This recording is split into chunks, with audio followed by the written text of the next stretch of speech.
So I'm grateful to be given this opportunity to talk to you about the Mayors of Peace and all those of us who seek a nuclear-free world, and I'm particularly pleased to be able to do that in this reborn Scottish Parliament, I suppose. The Scottish community has always been at the forefront of the debate about the absolute essential nature of getting rid of these monstrous weapons of mass destruction.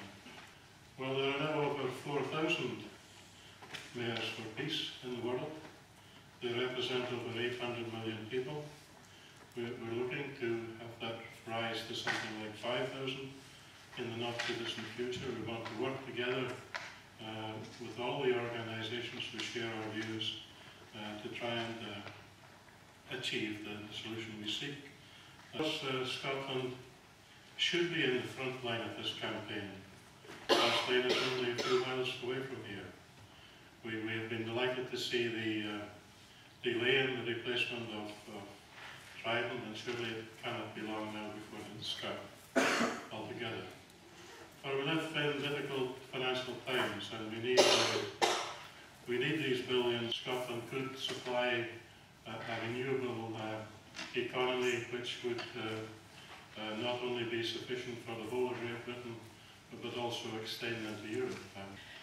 I can't understand the UK dependence, the United Kingdom dependence on nuclear security. And it makes me as a New Zealander actually outraged by countries and leaders like Blair. That's because I've just been reading that Robert Blaine's book and the quotes and some of the things you're writing there, who claim the deterrence value of nuclear weapons because they're risking my life, and I'm going to be very selfish, my planet, my water, my air, as much as theirs. Now, they can risk theirs, but it happens to be mine as well. And they're speaking for me, and I don't have any vote on them. I have as much right to live on a green planet in peace as anyone else, and yet I can't even vote these people out of office. Disarmament as security is a view of most people of the world. What right have a few politicians, a few diplomats and industrialists the right to the future of my soon-to-be grandchild? No apologies for the angry people, but to end on a positive note. The promotion at government and citizen level of a treaty making nuclear weapons illegal internationally is something that we can all do. You don't have to be a minister. You don't have to be a politician. You don't even have to understand all the acronyms. You can say, I want nuclear weapons made illegal. We have to, as the activists, as the people who've been doing this for a long time, find a way, either through public submissions on something as simple as a convention, or some clever ways of getting out there to build that movement. Because if I take the New Zealand story again, once you've built a strong movement, no politician, no matter how much they might want to, can really move against 75%, 80% of the people. You just have to demonstrate it to them. Not the media, the people. Because I think it's very relevant to look at where we are now on the possibilities for nuclear disarmament. And a very good litmus test of that, I would say, would be the final agreement that was achieved at the 2010 Non-Proliferation Treaty Review Conference. Why is that very important? Well, because that is a cornerstone of the non-proliferation regime in the world, and also the obligation in there by the nuclear weapon states to work for nuclear disarmament. It combines those two, which are interrelated, basically two sides of the same coin, non-proliferation and disarmament. When there are problems with the non-proliferation treaty, there's problems with both proliferation and with the current policies and practices of the nuclear weapon states. When there's success, they were getting success on both fronts. That all states, not just the nuclear weapon states, but all states have a responsibility to be involved in the nuclear disarmament process, and that they should make special steps to build the framework for a nuclear weapons-free world.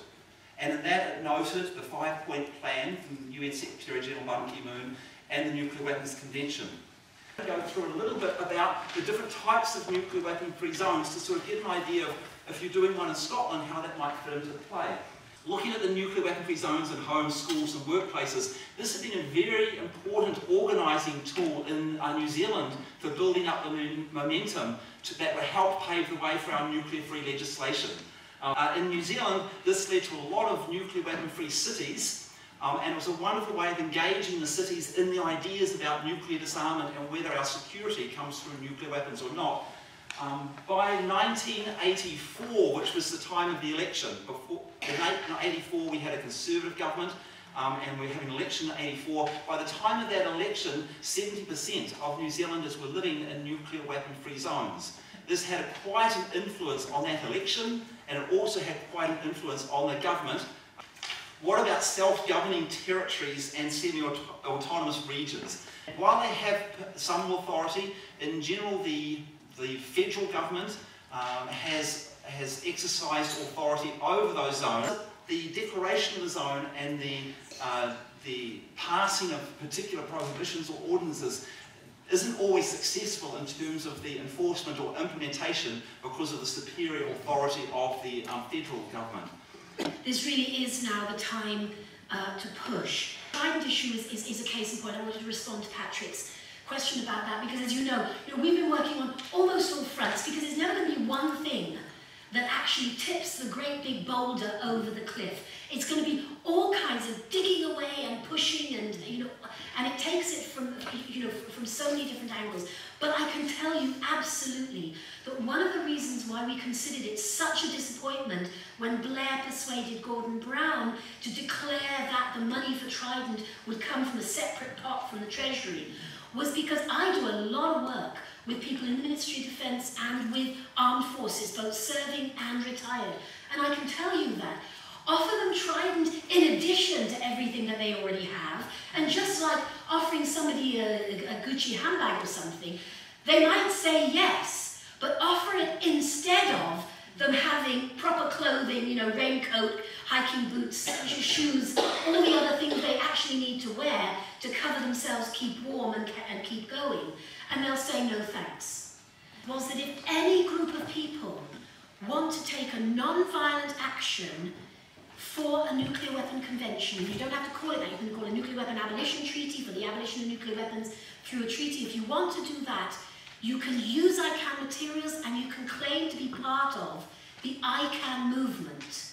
You don't have to get permission from some head office somewhere, as long as it's non-violent. This is like what we did with Greenham and what we did with Faslane. It puts the onus of responsibility and also the pleasures of creativity back where they belong, which is with you, with us, with the citizens, at the local level, at the, at the national level, at the regional level and beyond.